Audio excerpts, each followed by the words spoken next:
In this BDRSuite How-To series video, I'll show you how to add a VMware ESXi host and vCenter server for backup. Let's start with the prerequisites. You'll need the DNS name or IP address of the vCenter server or standalone ESXi host you want to backup.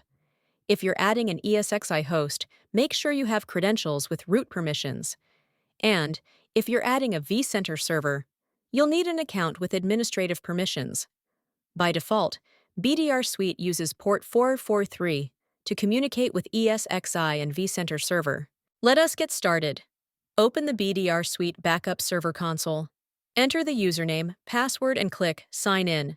Navigate to the Data Sources Hypervisors menu and click on VMware vSphere. Following that, click the Add ESXi vCenter Server button. You'll see two options, Local Network and Remote Network.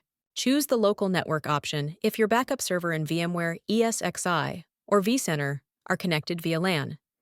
If they're in a distributed setup, select the Remote Network option.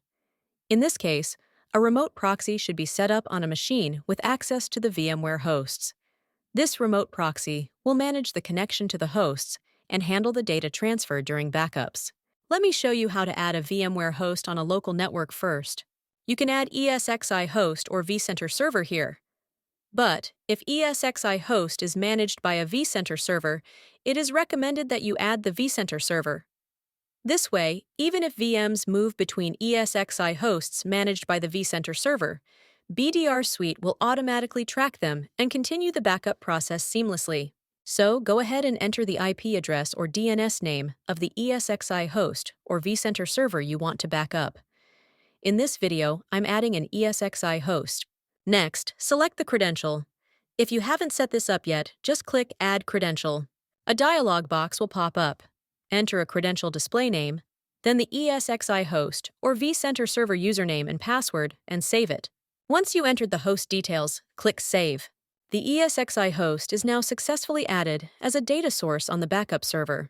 Now let's move on to adding VMware hosts in a remote network. First, you'll need to download BDRSuite Remote Proxy and install it on any machine that's in the same network as the ESXi or vCenter. If you need a step-by-step guide on installing the remote proxy, check out the link in the description box. After the remote proxy is installed, open the BDRSuite Remote Proxy console. Enter the username, password, and click Sign In. You'll land on the dashboard page. Here, click the Add ESXi vCenter Server button. Then, enter the DNS or IP address of the ESXi host or vCenter server. Select the credential. If it's not already added, you can quickly do so by clicking Add Credential.